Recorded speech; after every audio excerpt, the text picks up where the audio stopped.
No, please, Max. Why? I didn't mean to. I'm sorry.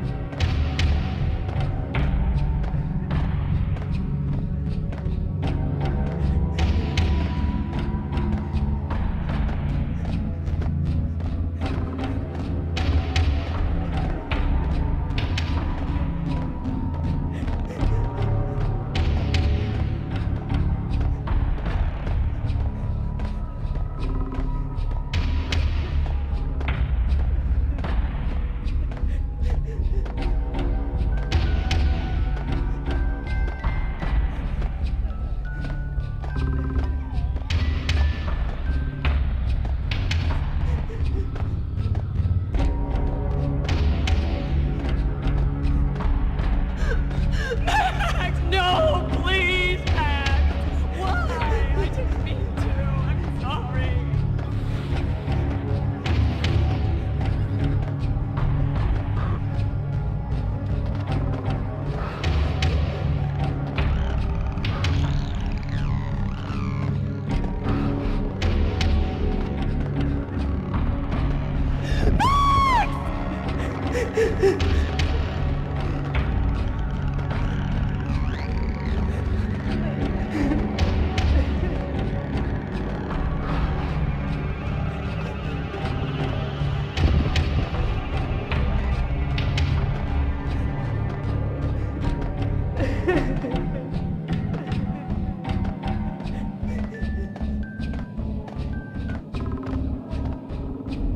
Should've known it when we found you snoring next to Lupino's corpse.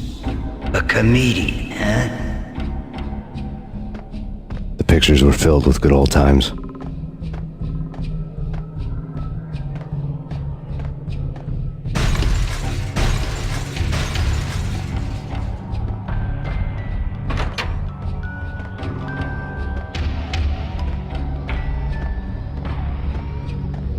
I really love to watch cartoons. Captain Baseball Bat Boy's my favorite.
Slice them, dice them, shoot them full of holes, blow them to bits, vaporize them, disintegrate them. No matter what you do, they'll still be back, good as new.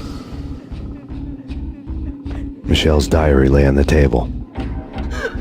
Max, no, please, Max. Why? I didn't mean to. I'm sorry.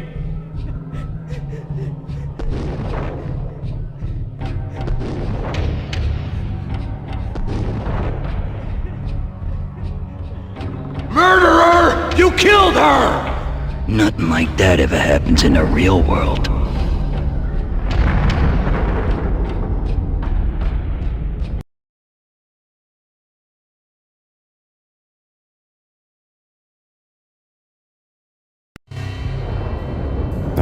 have been a bad dream. My head felt 2 sizes too small for my brain. Max Payne. I envy your name. And the killer was smiling. Pleased to meet you. I'm Frankie the Bat Niagara. Niagara, as in you cry a lot? He had a baseball bat and I was tied to a chair. Pissing him off was the smart thing to do.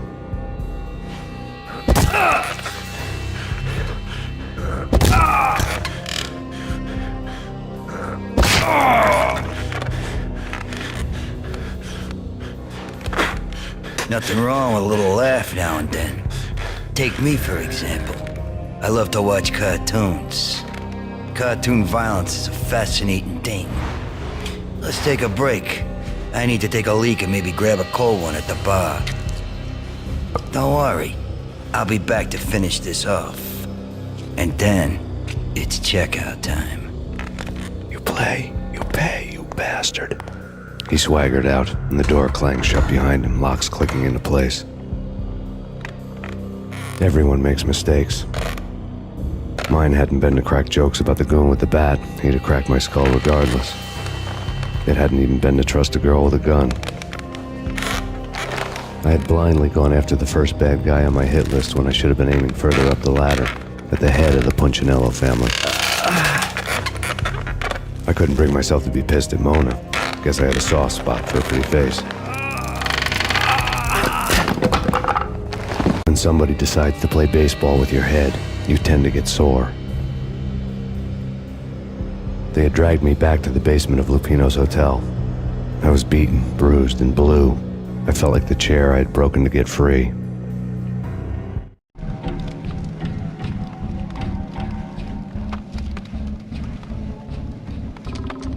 All I had was Niagara's bat, sticky with my own blood.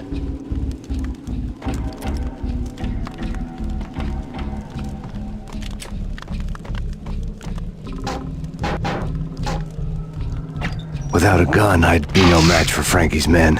I'd have to play hide and seek with them.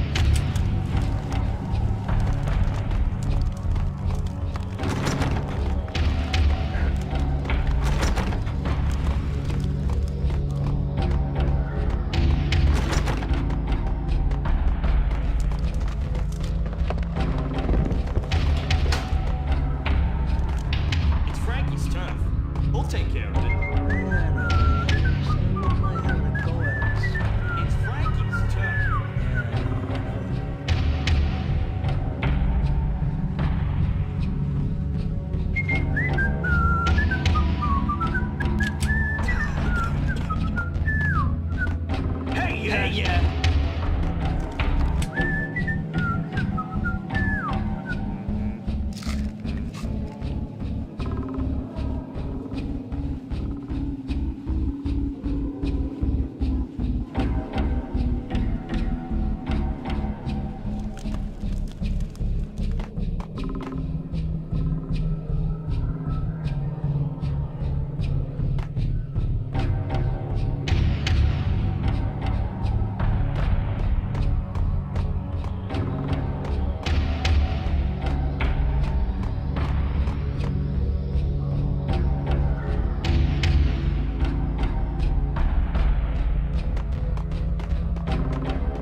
Another newspaper caption for a murder scene. Frankie had left his calling card, a Captain Baseball bat boy strip, next to a sewer passage filled with bodies. You'd better not mess with Captain Baseball Bat Boy.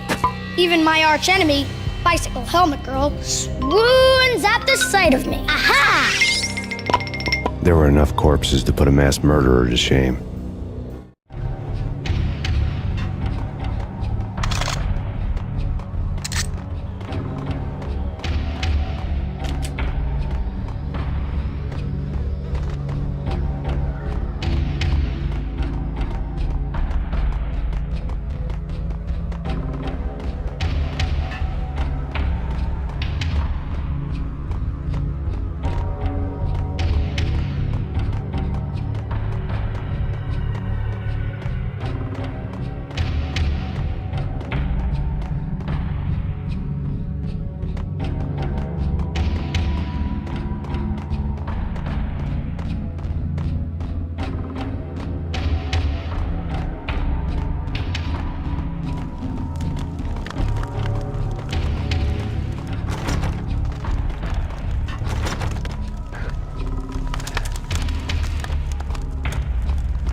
Payne!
Dispatcher. Unit 294, come in. Have you arrived at the scene?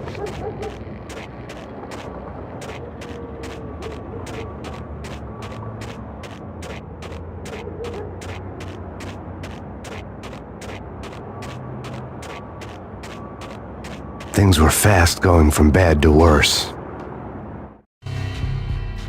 The men in blue had come and gone. They had decorated the place with chalk outlines and tied it together with yellow tape. The cops who had stayed behind were dead. Frankie, his boys, and I had the place all for ourselves.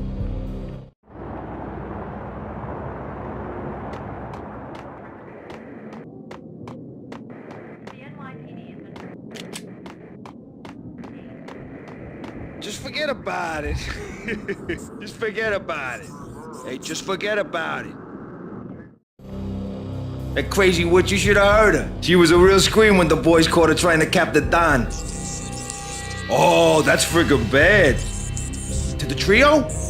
That's even worse than what Frankie's doing to that poor bastard downstairs. She's gonna take a long time to die. The mobster muscle on the phone was talking about Mona. Punchinello's trio were nothing but bad news. It's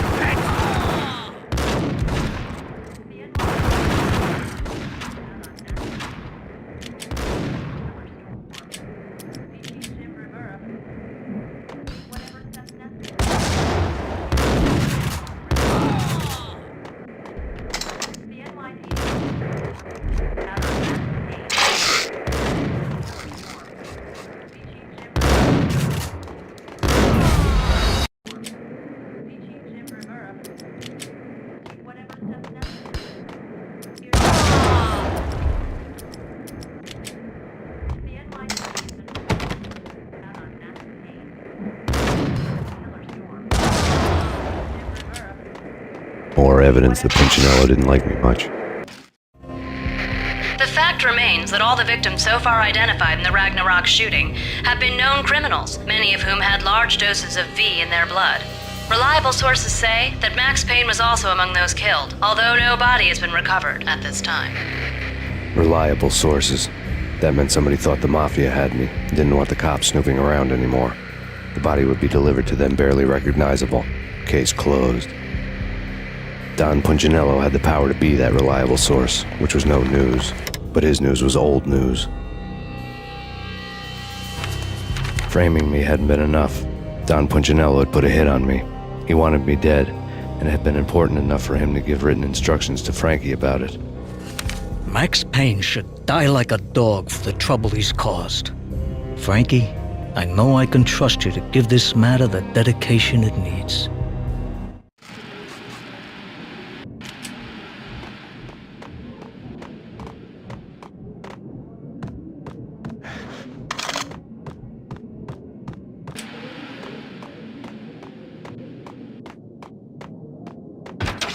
What the?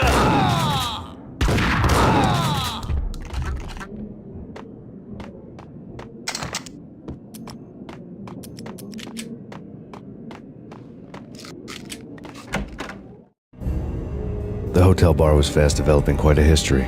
True to his words, Frankie was there, having a beer. Jesus Christ. How the hell did you get loose? Got bored waiting. Thought, what the hell, we could just as well finish this here.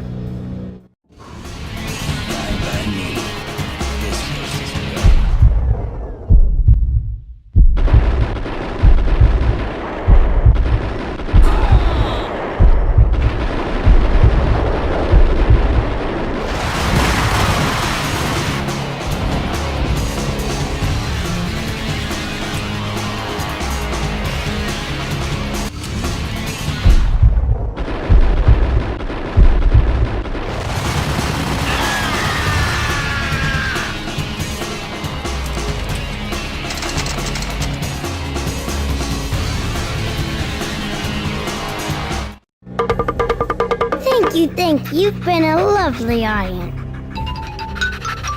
Had enough? I don't play with girls anyway. Unfair! I spotted the tail as soon as I left the hotel. A big black Mercedes. I had seen the car before. That time it had heralded impressive explosions. Vladimir was back. Bang! You're dead, Max Payne. I might have laughed if I remembered how. What's this supposed to be? Cops and robbers? Look, you want something with me? Get in line. Peace, man. Relax. You know you are a real news item, armed and dangerous. I am going to make you an offer you can't refuse. I've always wanted to say that. It's a bum rap. I've been framed. That's a moot point. Whatever you did or did not do, I'm sure you had good reason for doing it. Want to hear me out? I'm listening.